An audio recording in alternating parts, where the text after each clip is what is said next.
మన ప్రభువును రక్షకుడైన యేసుక్రీస్తు వారి పరిశుద్ధ నామంలో అందరికీ ప్రైజ్ లార్డ్. అందరు బాగున్నారా? బాగున్నాం కాబట్టి వచ్చామన్నా అంటాం, లేకపోతే వచ్చేవాళ్ళం కాదు. సరే, ఈ సమయంలో ప్రభువుని ఆరాధించడానికి కానీ కొన్ని నిమిషాలు వాక్యాన్ని ధ్యానం చేసుకుందాం. పరిశుద్ధ గ్రంథంలో నుంచి కీర్తనల గ్రంథం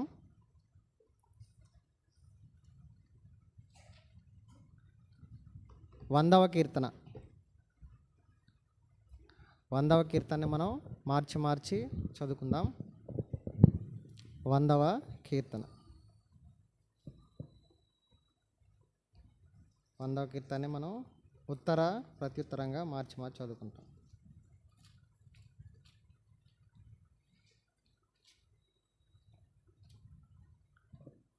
సమస్త దేశములారా యెహోవాకు ఉత్సాహధ్వని చేయుడి.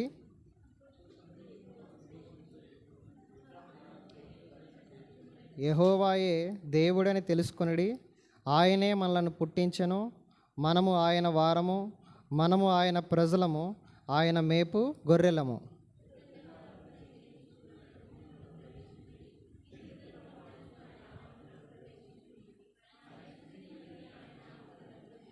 యెహోవా దయాళుడు, ఆయన కృప నిత్యముండును, ఆయన సత్యము తరతరములు ఉండును.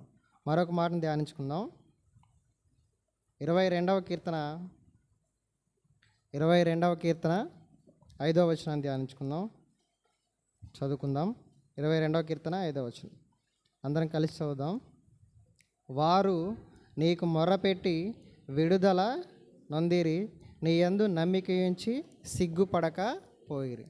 ప్రభు సహాయ నిమిత్తం ప్రార్థన చేసుకుందాం. ఏకీవించండి. మహాపరిశుద్ధుడా, ప్రేమగల తండ్రి, కృపగల దేవ, యేసుక్రీస్తు ప్రభువా, మహిమా ఘనత ప్రభావాలు మీకే చెల్లిస్తూ స్తుతిస్తూ మరి ఒకసారి నీ సన్నిధిలో చేరి మిమ్మల్ని ఆరాధించడానికి మీరు ఇచ్చిన సమయాన్ని బట్టి స్తుతులు స్తోత్రాలు చెల్లిస్తున్నాం. ఈ సమయంలో ప్రభువా, చదవబడిన లేఖన భాగంలోంచి మా అందరితో మాట్లాడండి.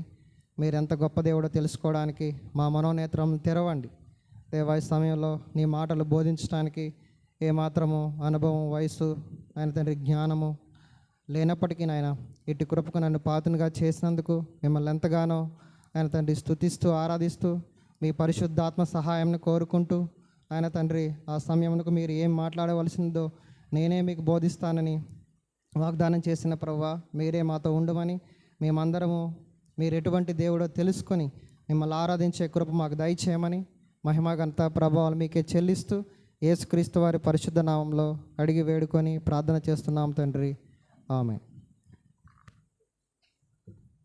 సరే, సమయంలో మనం చదువుకున్న భాగంలో 100వ కీర్తనలో చూసినట్లయితే 4వ వచనంలో ఏముందంటే మనందరం ఎలా స్తుతించాలి, ఎలా ఆరాధించాలంటే ఎలా ఉంది?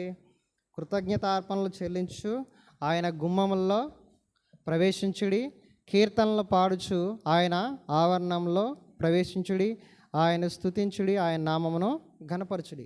అంటే దేవుని స్తుతించడానికి, ఆరాధించడానికి కానీ కొన్ని రీజన్స్ ఉండాలి కదా. మనం 2 days బ్యాక్ స్కూళ్ళలో అక్షిత్ మనందరం ఏం చేసాం? మొన్న 2 days బ్యాక్ ఏం చేసాం? స్కూల్లో ఫ్లాగ్ వేసామా? ఎందుకు వేసాం? మనందరికీ ఆ రోజు ఇండిపెండెన్స్ డే వచ్చిందని అందరం ఫ్లాగ్స్ పిల్లలందరూ ఎగరవేశారు. స్కూల్లో మేము కూడా జెండాను ఎగరవేసి భారతదేశానికి స్వతంత్రం వచ్చింది, ఇండిపెండెన్స్ డే అని చెప్పి జరుపుకున్నాం. కాబట్టి ఆ రోజు చెప్పలేదు కాబట్టి అందరికీ హ్యాపీ ఇండిపెండెన్స్ డే. మీరు కూడా చెప్పుకోండి, happy independence day to all. ఎన్నవది మనకి స్వాతంత్రం? ఎన్నో స్వాతంత్ర దినోత్సవం?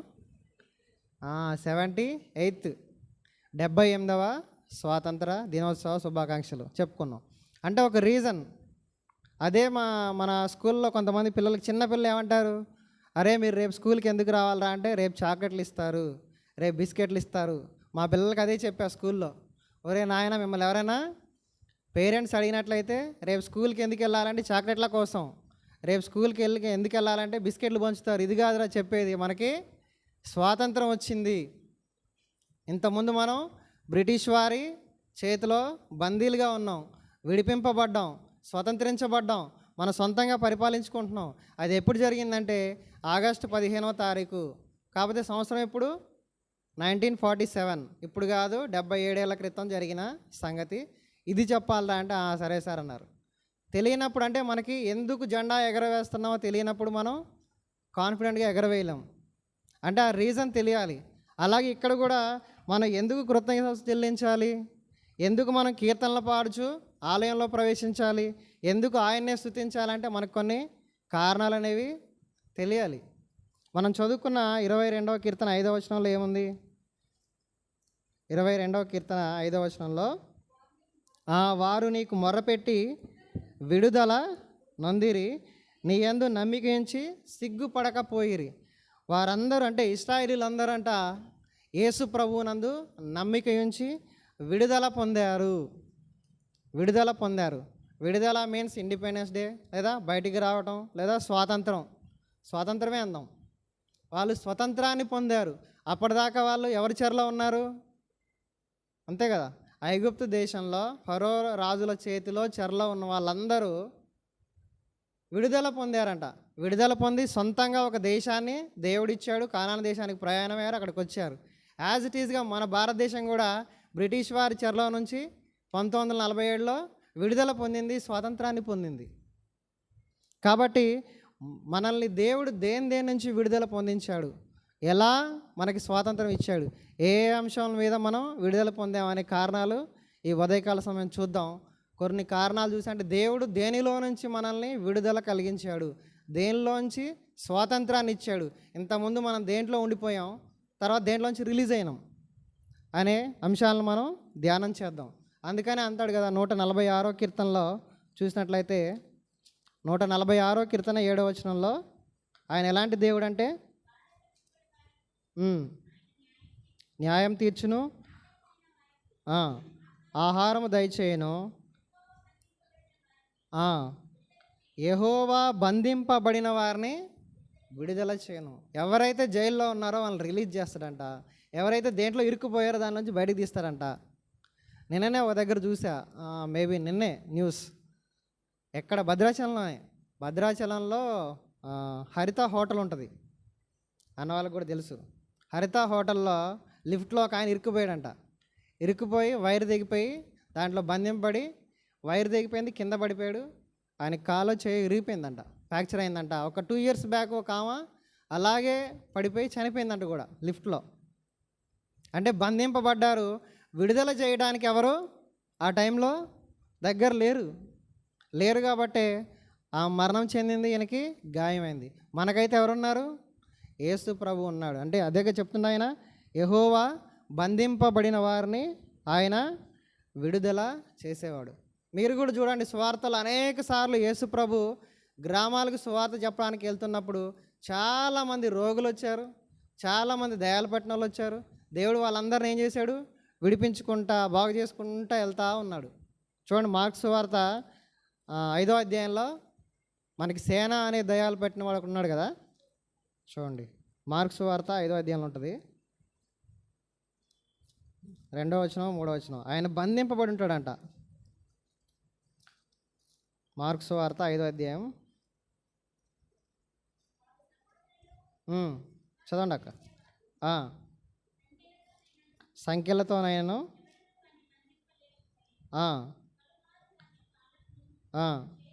చేతులకు బంధించినను ఆ చేతి సంఖ్యలు తెంపి కాలి సంఖ్యలను తుత్తినీలుగా చేసాను గనుక ఎవడును చాలక ఇక్కడ మనం చూసినట్లయితే ఈ కాంటెక్స్ట్లో వాడు బంధింపబడ్డాడు, గొలుసులతో కట్టేశారు. ఎందుకురా అంటే వాళ్ళు సేన అనే దయ్యాలు చాలా ఉన్నాయి, అందరినీ బాధ పెడుతున్నాడు. వాడికి విడుదలే లేదు, అంటే వాడికి స్వాతంత్రమే లేదు. మీరు కూడా ఎప్పుడైనా చూడండి, చాలా మీరు మేబీ పిచ్చి ఆసుపత్రికి వెళ్తే హైదరాబాద్లో ఎర్రగడ్డలో ఉంటుంది, అలాగే వైజాగ్లో కూడా కింగ్ జార్జ్ హాస్పిటల్ అని KGH హాస్పిటల్లో కూడా పిచ్చి హాస్పిటల్ ఉంటుంది. మాది వైజాగ్ కాబట్టి ఒకసారి నేను చిన్నప్పుడు ఆ ప్రాంతంలో వెళ్తున్నప్పుడు వాళ్ళని మొత్తం గొలుసులతో కడతారు. నిజంగా గొలుసులతో కట్టకపోతే ఏమైందంటే వాళ్ళు వచ్చి వాళ్ళకి తెలియదు కదా, ఎవరిని దేంతో కొడతారో ఎవరిని చంపుతారో కూడా తెలియని పరిస్థితుల్లో వాళ్ళు చంపుతారు. అందుకని వాళ్ళు గొలుసులతో కట్టి బంధిస్తారు. సేమ్ యాజ్ ఇట్ ఈజ్గా ఇదే వారిని ఎవరు సాధుపరచలేకపోయారు, ఎవరు రిలీజ్ చేయలేకపోయారు, ఎవరు కూడా విడుదల చేయలేకపోయారు. ఓన్లీ విడుదల చేసింది ఎవరు? యేసు ప్రభు వచ్చిన తర్వాత మాత్రమే వాడికి స్వాతంత్రం దొరికింది. అందును బట్టి వాడు ఎంతగానో దేవుణ్ణి స్తుతిస్తున్నాడంట. 15వ వచనం చూడండి. ఇదే మార్క్స్ వార్త 5:15లో జనులు తిరిగి సేన బట్టలు ధరించుకొని స్వస్థ చిత్తుడై కూర్చుండట చూచి భయపడిరి. చాలు చాలు చాలు. ఇంకో సువార్తలో ఉంటుంది, యేసు పాదాల దగ్గర ఆయన కూర్చున్నాడని ఉంటుంది. యేసు ప్రభుతో అంటాడు, నేను కూడా వస్తాను ప్రభువా అంటే, వద్దు వద్దు, నువ్వు జరిగిన మేలు అందరికీ చెప్పు అంటాడు. ఇక్కడ నా తలంపు ఏంటంటే, వాడు విడుదల పొందినట్లే మనం కూడా అనేక దాంట్లోంచి విడుదల పొందాము, స్వాతంత్రం పొందాము. మనకు కూడా ఇండిపెండెన్స్ డే వచ్చింది అనే విషయాన్ని తెలియపరచాలని. కాబట్టి మొదటిగా చూద్దాం, యేసు ప్రభు మనకిచ్చిన స్వాతంత్రం, విడుదల దేంట్లోంచి. మొదటి అంశాన్ని మనం ధ్యానించుకుందాం రండి. హెబ్రీ పత్రిక 2వ అధ్యాయం 15వ వచనం. చాలాసార్లు మనం చదువుకున్నాయే, కాకపోతే దేంట్లోంచి విడుదల పొందాం, స్వాతంత్రం పొందామనే అంశాలు ధ్యానించేద్దాం. హెబ్రీ 2:15. ఆ పిల్లలు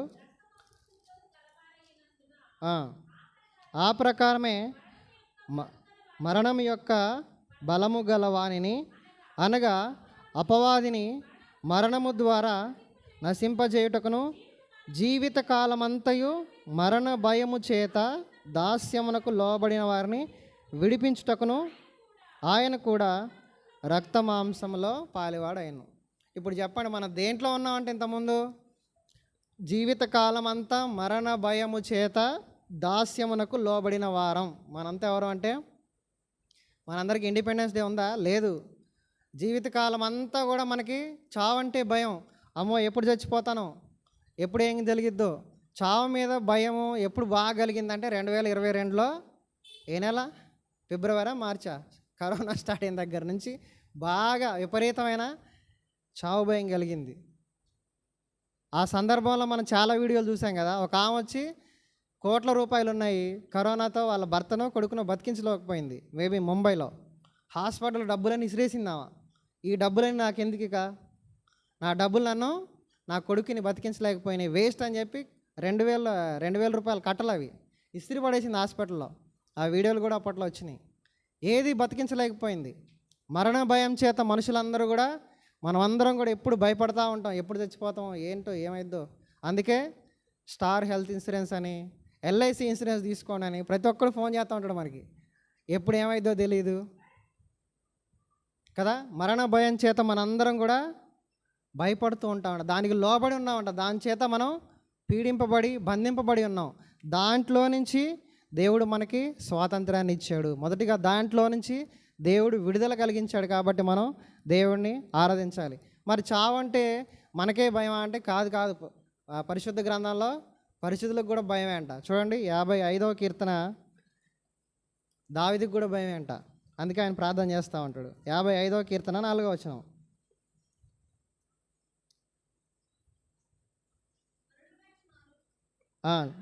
నా గుండె నాలో వేదన పడుచున్నది, మరణ భయము నాలో పుడుచున్నది. దావీదుకు కూడా భయమే చావంటే. అందుకే అనేకసార్లు ప్రార్థన చేస్తున్నా, నా శత్రువులు నన్ను తరుముతున్నారు, నాకు భయం అవుతుంది, దేవా నన్ను కాపాడు, నేను ఎటలలో నాకు తెలియట్లేదు.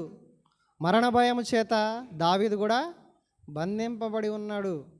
అందుకే మీరు చూడండి, హిజ్కియా కూడా మరణకరమైన రోగం వచ్చినప్పుడు ఏం చేస్తాడు చూడండి.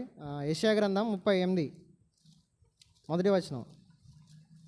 హిజ్కియా కూడా ఆయన చనిపోతా అన్నప్పుడు భక్తుడు చెప్పినప్పుడు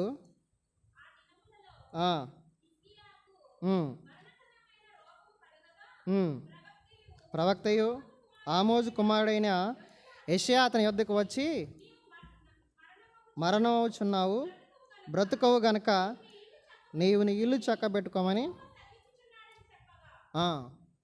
తర్వాత అతడు తన ముఖమును, చాలు కాంటెక్స్ట్ మనకు తెలుసు కాబట్టి ఏం చేశాడు హిజ్కియా? ఏం పర్లేదు, నాకు మరణం అంటే భయం లేదు అయ్యగారు, యెషయా అయ్యగారు, మాకు మరణం అంటే భయం లేదు, చచ్చిపోతే ఏం కాదు అన్నాడా? అన్నట్లా. మరణం అంటే స్టిల్ భయమే. రాజుకైనా, ప్రవక్తకైనా, దావీదుకైనా, నీకైనా, నాకైనా ఎప్పటికీ మరణం అంటే చాలా భయం. ఆ మరణ భయంలో నుంచి మనకి దేవుడు ఏం చేశాడంట? విడుదలను ఇస్తూ వచ్చాడు. అందుకనే యేసుక్రీస్తు ప్రభు పుట్టినప్పుడు ఏముంటుంది చూడండి. యేసుక్రీస్తు ప్రభు పుట్టినప్పుడు మత్తయి సువార్త 4వ అధ్యాయంలో మరణ ప్రదేశంలోను మరణ ఛాయంలోను బంధింపబడిన వారు. మత్తయి సువార్త 4వ అధ్యాయంలో 16వ వచనం. అదంతా వదిలేక కింద మరణ ప్రదేశంలోను మరణ ఛాయలోను కూర్చుండి ఉన్న వారికి వెలుగు ఉదయించెను. ఎవరి వెలుగు? వెలుగంటే ఎవరు? యేసు ప్రభువే వెలుగు. అంటే అప్పటిదాకా మరణ భయం ఉంది. ఎప్పుడైతే యేసుక్రీస్తు ప్రభు పుట్టారో, ఎప్పుడైతే యేసుక్రీస్తు ప్రభు జీవించారో పరిశుద్ధంగా, ఎప్పుడైతే యేసుక్రీస్తు ప్రభు మరణించారో, ఎప్పుడైతే యేసుక్రీస్తు ప్రభు తిరిగి లేచారో, ఆయన నమ్ముకున్న బిడ్డలందరికీ ఏమొచ్చింది? ఇంకా మరణ భయం ఏం కాదు మాకు, మేము చనిపోయిన అక్కడికి వెళ్తాం కాన్ఫిడెన్స్ వచ్చేసింది. మరణ భయం ఉందా? ఇంతకుముందు ఉండేది, ఇప్పుడైతే అసలు మనకి మరణ భయం అనేది లేదు. అలా మనల్ని మరణ భయం నుంచి, మరణ దాస్యత నుంచి విడిపించిన దేవుణ్ణి మనం ఎంతగానో స్తుతించాలి, ఆరాధించాలి. అందుకే చూడండి, కీర్తనలో 68వ కీర్తన 20వ వచనంలో ఏముంటుంది? మరణము తప్పించుట ఆయన తప్పిస్తాడు అనమాట. దేని నుంచి? ఆయన దాన్ని గెలిచాడు కాబట్టి మనల్ని కూడా తప్పించే దేవుడై ఉన్నాడు. 68వ కీర్తన మరణము తప్పించుట ప్రభువైన యెహోవా వశము. కాబట్టి మనం ఎందుకు స్తుతించాలి దేవుని అంటే, ఇంతకుముందు నాకు చాలా మరణ భయం ఉండేదన్న, ఇప్పుడు చచ్చిపోతే ఎక్కడికి వెళ్తాను, నాకు టికెట్ కన్ఫామ్ అయిపోయింది, ఎక్కడికైనా వెళ్ళొచ్చు. ఇంతకుముందు చెప్పినట్టున్నా, నేను మేబీ 9th క్లాస్ 10th క్లాస్లో మేము ముంబై వెళ్ళాం. ఎవరు వెళ్ళాం? నేను మా అన్నయ్య వెళ్ళాం. నేను మా అన్నయ్య ఇద్దరం ముంబై వెళ్ళాం. నేను 9th క్లాస్ అయితే అన్నయ్య ఇంటర్ కావచ్చు. అప్పుడు మా అక్క వాళ్ళు ముంబైలో ఉన్నారు, మా బావ నేవీలో జాబు. మాకు తెలియదు వాళ్ళ అడ్రస్ మాకు తెలియదు. మాకు రిజర్వేషన్ అయింది అనుకున్నాం. తీరా ఖమ్మం వచ్చి, భద్రాచలం నుంచి ఖమ్మం వచ్చి మా నాన్న ట్రైన్ ఎక్కించిండు. నో రిజర్వేషన్, మీకు రిజర్వేషన్ అవ్వలేదన్నారు. ఏం చేయాలో తెలియదు. అప్పుడు ఎంత ఇంటర్ అంటే మనకు అంత జ్ఞానం లేదు, ఇప్పుడులాగా నెట్ లేదు, ఫోన్ లేదు, ఏం లేదు. ఆ ల్యాండ్లైన్ గిర్ర తిప్పి ఫోన్ ఒకటే ఉండేది, అదొకటే దిక్కు. అది కూడా ఎవరికి ఫోన్ చేస్తే మా అక్క వాళ్ళ అపార్ట్మెంట్కి వెళ్తుంది, వాళ్ళు వెళ్ళి వాళ్ళని పిలవాలి, వాళ్ళు వచ్చి మాట్లాడాలి. మస్తు భయం అవుతుంది, రిజర్వేషన్ లేదు, చిన్నపిల్లగాళ్ళం. ఏంట్రా బాబు అని మేము హైదరాబాద్ దాకా వెళ్ళిపోయాం. రిజర్వేషన్ అవ్వలా. ఎక్కడ కూర్చొని వెళ్ళామంటే బాత్రూమ్ పక్కన కూర్చొని ముంబై దాకా వెళ్ళాం. చాలా భయం వేసింది, అడ్రస్ తెలియదు. తర్వాత నెక్స్ట్ డే ముంబైలో దిగాం. అక్కడంతా ముంబై రైల్వే స్టేషన్ ఎట్లుంటుందంటే భయంకరమైన క్రౌడ్ ఉంటుంది, చాలా క్రౌడ్ ఉంటుంది. మన భారతదేశంలోనే ఎక్కువ క్రౌడ్ ఉండేది ముంబై రైల్వే స్టేషనే. దిగిపోయాం, ఫోన్ చేస్తే మా అక్క వాళ్ళు ఎత్తట్లా, మా బావ ఫోన్ ఎత్తట్లా. భయం అవుతుంది. అప్పుడు నేను 8th క్లాసు 9th క్లాసు, మా అన్నయ్య ఇంటరు. ఆయనకి తెలీదు ఏమి నాకు తెలియదు. అక్కడే ఏదో తిన్నాం. దాదాపు ఒక రోజంతా గడగడలాడిపోయి, ఎందుకు మాకు అడ్రస్ తెలియదు. మా అక్క వాళ్ళ అడ్రస్ తెలుసుంటే మేము హ్యాపీగా వెళ్ళిపోయేవాళ్ళం. అంటే భయం చేత ఉన్నాం, మేము తప్పిపోతామేమో, ఎవడన్నా ఎత్తుకుపోతాడేమో, ఏ దొంగలు ఎత్తుకుపోతారో అన్న భయంలో కొట్టుమిట్లాడుతూ ఉన్నాం. చివరికి మా బావ ఫోన్ తర్వాత ఎత్తి ఒక ట్యాక్సీ బుక్ చేసుకొని పలానా అడ్రస్కి రండి, అక్కడ ఉంటా అన్నాడు. ట్యాక్సీ ఎక్కినా మళ్ళీ భయం. వాడిని చూస్తే వాడు అక్కడంతా వేరే వాళ్ళు ఉంటారు కదా, క్రిస్టియన్స్ ఉంటారు, అదర్స్ ఉంటారు, గడ్డం పెంచుకొని ఉండవు. భయం అవుతుంది, ఊరినా వీడు ఎక్కడికి ఎత్తుకుపోతాడో, సముద్రంలోకి ఎత్తుకుపోతాడా అని భయం. స్టిల్ మళ్ళీ జాగ్రత్తగా దింపిండి. ఎక్కడున్నది వెళ్ళి సముద్రం ఒడ్డున వీళ్ళ క్వార్టర్స్, నేవీ క్వార్టర్స్. ఒక అరగంట ప్రయాణం చేస్తే వచ్చాం. అప్పుడు కలిసిండు. అప్పుడు ఆ భయం అనేది పోయింది. ఎందుకు అంటే అడ్రస్ తెలియదు మాకు, కాబట్టి చాలా భయపడ్డాం. ఇప్పుడు చచ్చిపోతే మనకి అడ్రస్ తెలుసా తెలీదా? తెలుసు. కాబట్టి మరణ భయం నుంచి దేవుడు మనల్ని తప్పించాడు. ఆయన మరణమును గెలిచి లేచిన దేవుడు కాబట్టి మనకు ఆ అడ్రస్ చూపించాడు, కాబట్టి మనకు భయం అవ్వట్లా. కాబట్టి మనకి ఫస్ట్గా ఆయన మరణము నుంచి స్వాతంత్రాన్ని ఇచ్చిన దేవుడు కాబట్టి ఆయన్ని స్తుతిద్దాం, ఆరాధిద్దాం. మొదటి తలంపు. రెండో తలంపు చూద్దాం. రోమాపత్రిక 6వ అధ్యాయం 18వ వచనం. రోమా 6:18.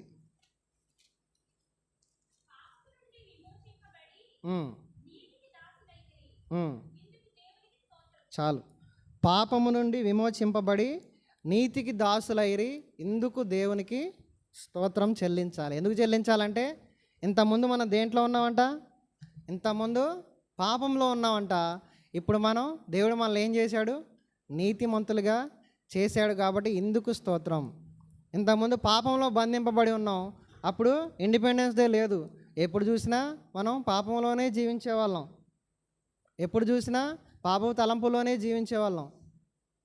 కానీ ఇప్పుడు దేవుడు మన దాని నుంచి విడుదలనిచ్చి మనకి స్వాతంత్రాన్ని ఇచ్చాడు. కాబట్టి మనం దేవుణ్ణి స్తుతించాలి, ఆరాధించాలి. అందుకని అంటాడు చూడండి, మనం చేసిన పాపములు మన వెంట వెళ్ళుచున్నాయి, స్టిల్ వస్తాయంట. చూడండి, తిమోతికి రాసిన మొదటి పత్రిక 5వ అధ్యాయము 24వ వచనంలో, కొందరి పాపములు తేటగా బయలుపడి మరికొందరి పాపములు. అలా ఉండేదంట మన పరిస్థితి. పాపాలు వెనకాల వస్తూనే ఉంటాయి. మీరు ఇంతకుముందు వడాఫోన్ వచ్చేది. వడాఫోన్ యాడ్లో ఒక పిల్లగాడు వెళ్తూ ఉంటే వాడు వెనకాల ఒక చిన్న కుక్క పిల్ల వెళ్తూనే ఉండేది. మేబీ 10 సంవత్సరాల క్రితం అప్పుడు వడాఫోన్ ఉండేది. అలా మన వెనకాల ఏమొస్తూ ఉన్నాయంట? పాపాలు వస్తూనే ఉన్నాయంట. పాపానికి దాసులుగా ఉన్నామంట. అదేమంటుంది పాపం? నిన్ను ఎప్పటికీ విడిచిపెట్టండి రా అబ్బాయి, నీ వెనకాల వస్తూనే ఉంటా అంటుంది. మనం బయటికి రాలేకపోయాం. కాబట్టి యేసుక్రీస్తు ప్రభు రోమా 5వ అధ్యాయంలో చూసినట్లుగా మనం ఇంకా పాపులమై ఉండగానే, రోమపత్రిక 5వ అధ్యాయంలో చదవండి. 8వ వచనం 7వ వచనం చదవండి. ఎట్లనగా మనం ఇంకనూ పాపులమై ఉండగానే క్రీస్తు మన కొరకు చనిపోయాను. కాబట్టి ఆయన రక్తం వల్ల ఇప్పుడు నీతిమంతులుగా తీర్చబడి మరింత నిశ్చయముగా ఆయన ద్వారా ఉగ్రత నుంచి రక్షింపబడదుము. అంటే ఇంతకుముందు పాపంలో పడిపోయి ఉన్నాం, పాపానికి దాసులం. యోహాను సువార్త 8వ అధ్యాయంలో ఉంటుంది కదా, పాపము చేయి ప్రతివాడు పాపానికే దాసుడు. బంధింపబడి ఉన్నాం అనమాట. విడుదల లేదు, రిలీజ్ లేదు, ఎలా రావాలో తెలియదు. చాలామంది కౌన్సిలింగ్ సెంటర్లకు వస్తూ ఉంటారు. చూడండి, మీరు సైకియాట్రిస్ట్ దగ్గరికి వెళ్ళండి. వాడు ఏమంటాడు? నాకు చేయాలని లేదన్నా, నాకు ఈ సిగరెట్ తాగాలని లేదు, కానీ తాగుతూనే ఉన్నా, బయటికి రాలేకపోతున్నా. వాడేం చెప్తాడు? సిగరెట్ బదులు ఇంకోటి ఉంది, నికోటినా ఏదో ఆడొస్తుందిగా, అది తాగండి, సిగరెట్ మర్చిపోతారు. కానీ సిగరెట్ మర్చిపోయి ఏమైంది? ఇది మొదలు పెడతాడు. ఈ నికోటిన్ తాగుతా ఆ చాక్లెట్స్ ఏ ఉంటాయి, అవి వేసుకోవాలట. అంటే ఏంటి? స్టిల్ ఎప్పటికీ బయటికి రాలేడు. దేంటో ఒక దాంట్లో బంధింపబడి ఉంటాం. మనం కూడా పాపంలో బంధింపబడి ఉన్నాం. అందుకే రోమపత్రికలో 7వ అధ్యాయంలో పౌలు భక్తుడు ఏమంటాడు? మనలో ఒక పాప నియమం ఉంది కాబట్టి, చదవండి రోమపత్రిక 7వ అధ్యాయంలో చివరి వచనం 25.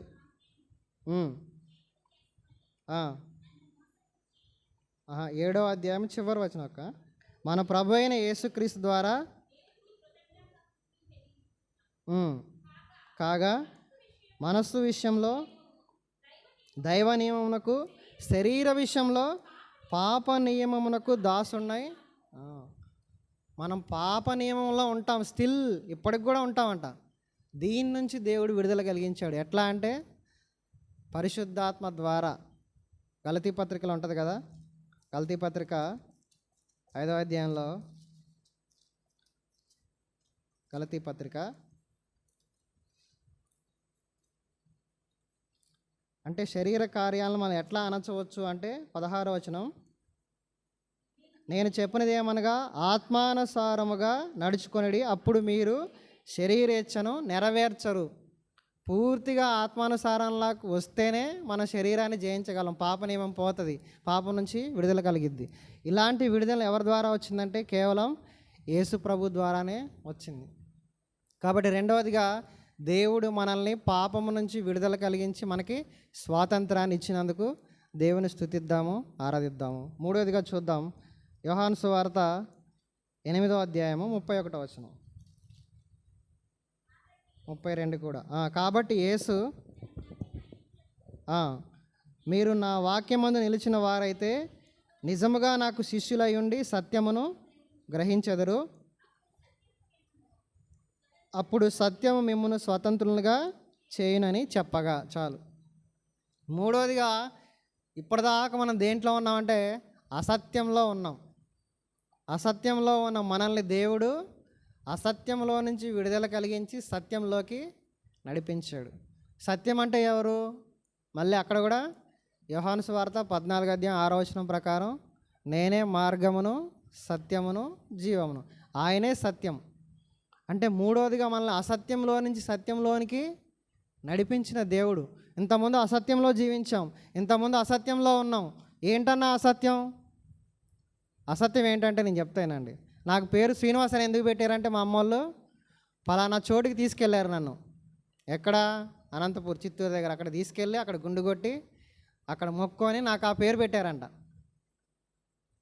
అప్పుడు అసత్యంలో ఉన్నాం, అదే సత్యం అనుకున్నాం. గుండు కొట్టారు కానీ పాపాలు పోయినాయా? బుద్ధులు మారినాయా? ఏం మారలా. సాయిలో నాన్న ఒక ఆయన పాడతాడు, ఆయన మాజీ నక్సల్స్. అమ్మల్లారా ఓ అక్కల్లారా, అమ్మల్లారా ఓ అక్కల్లారా, ఈ వార్త వినరండి, యేసయ్యని నమ్ముకోండి అని పాట ఉంటుంది. ఆ పాటలో ఆయన చెప్తా ఉంటాడు, గుండు కొడితే నీ గుణం మారదు అని చెప్తాడు, బట్టలు మారిస్తే నీ భావం మారదు అని చెప్తాడు. బాగుంటుంది. అంటే గుండు కొట్టినంత మాత్రాన గుణం మారిద్దా? మారదు. అది అసత్యం. అప్పుడు మనందరం కూడా అసత్యంలోనే ఉన్నాం. కోళ్ళు కోసాం, మేకలు కోసాం, రక్తం చిందించాం, స్టిల్ అలాగే ఉన్నాం. అంటే మనం అసత్యంలో నడిచిన మనల్ని దేవుడు ఏం చేశాడు? స్వతంత్రులుగా చేశాడు, సత్యంలోకి నడిపించాడు. Truth will set free. అదే కదా ఇది, సత్యము మిమ్మల్ని స్వతంత్రులుగా చేయును. చేసింది కూడా. ఇప్పుడు దాని జోలికి పోవట్లే మనం. కాబట్టి మూడవదిగా, యేసుక్రీస్తు ప్రభుని మనం ఎందుకు ఆరాధించాలంటే, ఆయన మనల్ని అసత్యంలో నుంచి సత్యంలోనికి నడిపించిన దేవుడు అని గుర్తెరిగి మనం దేవుని ఆరాధించాలి, స్తుతించాలి. మరి ఈ సత్యంలో నిల్చుండడానికి కారణం ఏంటంటే మళ్ళా వాక్యమే. ఈ వాక్యం ద్వారానే మనం సత్యంలో నిలకడగా ఉండగలుగుతాం. ఇది వేరే తలంపు. కాబట్టి మూడవదిగా, దేవుడు మనల్ని అసత్యంలో నుంచి సత్యంలోకి నడిపించినందుకు, దాని నుంచి మనకి స్వాతంత్రం ఇచ్చినందుకు దేవుని స్తుతిద్దాము, ఆరాధిద్దాము. చివరిదిగా ఒక మాట చెప్పుకొని ముగించుకుందాం. చివరి తలంపు, అపోస్తలుడైన పౌలు కొరింథీయులకు రాసిన 2వ పత్రిక 3వ అధ్యాయం 17వ వచనం. ప్రభువే ఆత్మ, ప్రభు యొక్క ఆత్మ ఎక్కడ ఉండునో, చాలు. ప్రభువే ఆత్మ, ప్రభు యొక్క ఆత్మ ఎక్కడ ఉండునో అక్కడే స్వాతంత్రం ఉంటుంది. అంటే ఇంతకుముందు మనం దేంట్లో ఉన్నామంటే దయ్యపు ఆత్మ చేత బంధింపబడి ఉన్నాం, దాస్యపు ఆత్మ చేత బంధింపబడి ఉన్నాం. అప్పుడు మనకి దేవుని ఆత్మ లేదు. ఎట్లా చెప్పొచ్చు అన్న అంటే మనం కోళ్ళు కోసాం, మేకలు కోసాం, తర్వాత మందు తాగాం, కోడిని కోసి రక్తం చిందించాం, నా పాపాలన్నీ పోయాయి అనుకున్నాం, మధ్యాహ్నం సినిమాకి పోయినాం. నెక్స్ట్ డే మేకను కోసాం, బిర్యానీ వండుకొని అందరికి పంచాం, పలానా దేవి దేవతలకు అర్పించడం ద్వారా నాకు చాలా మేలు జరిగింది అన్నాం. స్టిల్ మళ్ళీ మనం అలాగే ఉన్నాం. అంటే ఏంటి? దాస్యపు ఆత్మ చేత మనం బంధింపబడి ఉన్నప్పుడు ప్రభు మనలోకి రావటం ద్వారా ఏమొచ్చింది? మనకి స్వాతంత్రం వచ్చింది. ప్రభువే ఆత్మ కనుక ఆ ఆత్మ ఎక్కడ ఉండునో అక్కడే స్వాతంత్రం. అంటే దేవుడు మనకి పరిశుద్ధాత్మను ఇవ్వడం ద్వారా స్వతంత్రంలోకి నడిపించారు. ఈ కారణాన్ని బట్టి కూడా మనం దేవుణ్ణి స్తుతించాలి, ఆరాధించాలి. అన్నా మరి పరిశుద్ధాత్మ ఎవరికి వచ్చిద్దన్న? కేవలం అంటే మనకుంది కదా వాక్యం, అపోస్తుల కార్యాలు 5:32. ఎవరికి? అపోస్తుల కార్యాలు 5:32 ప్రకారం పరిశుద్ధాత్మ దేవుడు ఎవరిలో ఉంటారు? దేవుడు తనకు విధేయులైన వారికి అనుగ్రహించిన పరిశుద్ధాత్మ. చాలు. విధేయులైన వారి దగ్గరే యేసుప్రభు ఉంటాడు. కాబట్టి మనం విధేయతగా కలిగి ఉంటే ఆ పరిశుద్ధాత్మ ఎప్పుడు మనలో జీవించాలని ఉంటాడు. మరి పరిశుద్ధాత్మ దేవుడు మనలో ఉంటే ఆ ఆత్మ ఎలా ఉంటుందంట? 2వ తిమోతి పత్రిక 2వ పత్రిక 1వ అధ్యాయం 7వ వచనం. ఎలాంటిది ఈ ఆత్మ?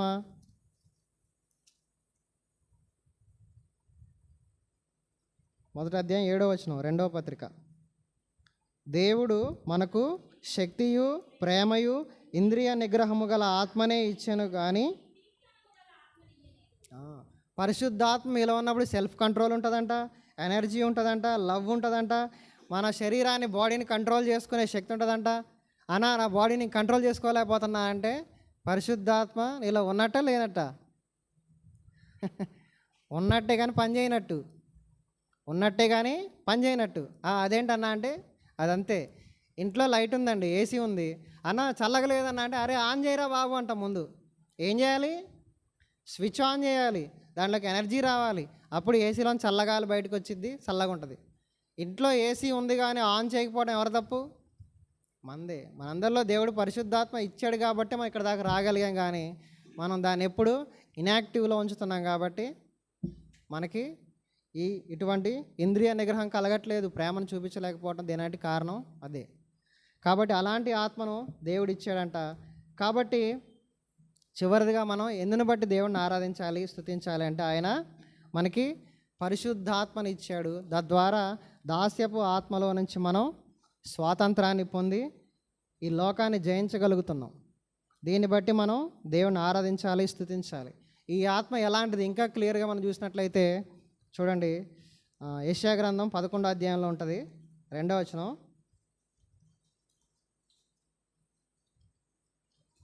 యెహోవా ఆత్మ జ్ఞాన వివేకములకు ఆధారమైంది, తెలివిని యెహోవా యెడల భయభక్తులను పుట్టించు ఆత్మ అతని మీద నిలుచును. ఇన్ని రకాలు ఉన్నాయంట. ఈ ఆత్మ నీలో ఉన్నప్పుడు ఇవన్నీ యాక్టివేట్ అయినాయా అంటే కొన్ని అయినాయి అన్న, కొన్ని కాలేదన్న. అంటే డిఫాల్ట్ అది మందే అని చెప్పుకోవాలి. చూడండి, తెలివి, ఆలోచన, బలము, తర్వాత భయభక్తులు పుట్టిస్తుందంట, దేవుని భయం కలిగిస్తుందంట. ఇవన్నీ పరిశుద్ధాత్మలో ఉన్నప్పుడు జరిగే కార్యాలు. కాబట్టి మనం దేవుడిని ఎందుకు స్తుతించాలంటే ఇంతకుముందు మేమందరం ప్రభువా దాస్యపు ఆత్మలో ఉన్నాం, మా ఇష్టం వచ్చినట్టు దయ్యపు ఆత్మలో నడిపించబడ్డాం. ఇప్పుడైతే మీరు మాలకు పరిశుద్ధాత్మని ఇచ్చారు కాబట్టి మేమందరం ఫ్రీ అయ్యాం, దాని నుంచి విడుదల పొందాం, స్వాతంత్రం పొందామనే కారణాన్ని బట్టి దేవుని మనం స్తుతిద్దాం, ఆరాధిద్దాం. కాబట్టి మొదటిగా మనం మరొకసారి రిమైండ్ చేసుకుందాం, దేవుడు ఎలాంటి దేవుడు అంటే ఆయనకి మొరపెట్టే వారందరినీ స్వాతంత్రపరుస్తాడు, విడుదల పొందిస్తాడు. 22వ కీర్తన 5వ వచనం. దేని నుంచి మనకు స్వాతంత్రం వచ్చిందంటే మొదటిగా మరణ భయం. మరణ భయం చేత ఉన్నాం. నేను చచ్చిపోతే ఏమైంది అనే భయంలో చాలామంది భయపడతా ఉంటారు. దేవుడు మనకు ఒక రూట్ చూపించాడు, మీరు చచ్చిపోయినా ఎక్కడికి వస్తారు? నా దగ్గరికి వస్తారని ధైర్యాన్ని ఇచ్చాడు, దాని నుంచి స్వాతంత్రాన్ని ఇచ్చారు. రెండవది ఏంటంట? పాపం నుంచి విడుదల. పాపం నుంచి మనం స్వాతంత్రం పొందాం. ఇంతకుముందు మన అన్నీ పాపాలే, నీతిమంతుడు ఒక్కడూ లేడు, రోమా 3:11 ప్రకారం మనందరం పాపము చేసి దేవుడు అనుగ్రహించి మహిమను పొందుకోలేకపోయాం. కానీ ఇప్పుడు ఆయన రక్తం ద్వారా మనం ఇంకా పాపులమై ఉండగానే ఆయన మన కోసం చనిపోయి దేవుడు ఎంతగా ప్రేమించాడో నిన్న అన్నయ్య చెప్పారు. సురేష్ అన్న నిన్న ఏం చెప్పారంటే, ఒక మామిడి పండు ఉందంట, దేవుడు మనల్ని ఎంతగా ప్రేమించాడనడానికి మంచి ఎగ్జాంపుల్ చెప్పారు అన్నయ్య. ఒక మామిడి పండు ఉంది, కొనుక్కొచ్చాం, ఇంట్లో పెట్టాం, 1 రోజు అయింది, 2 రోజులు అయింది, మర్చిపోయాం తింటాం, 3వ రోజు అయింది, 4వ రోజు అయింది, దాని మీద ఈగలు వాలాయి, పురుగులు వాలాయి, తర్వాత ఇంకా అది మెత్తగా అయిపోయింది, దాని పార్ట్స్ అంతా నల్లగా అయిపోయినాయి. తెలుసు అనుకున్నాం, అదే దేవుడు అనుకున్నాం. దాని నుంచి దేవుడు విడుదల కలిగించి సత్యంలోకి నడిపించాడు. ఆ సత్యం మనల్ని సర్వసత్యంలోకి నడిపిస్తుంది. అంటే ఏంటి? పరలోకానికి నడిపించే విధంగా దేవుడు స్వాతంత్రాన్ని ఇచ్చాడు. చివరిగా మనం దయ్యపు ఆత్మల బారి నుంచి దేవుడు విడుదల కలిగించి ఆ ప్రభువే మనలో ఉండి పరిశుద్ధాత్మను పెట్టి మనల్ని స్వాతంత్రపరిచినట్లుగా చూస్తున్నాం. కాబట్టి ఈ 4 కారణాలు బట్టి దేవుని మనం ఆరాధిద్దాం. దేవుడి మాటలు దీవించునుగాక. ఆమె.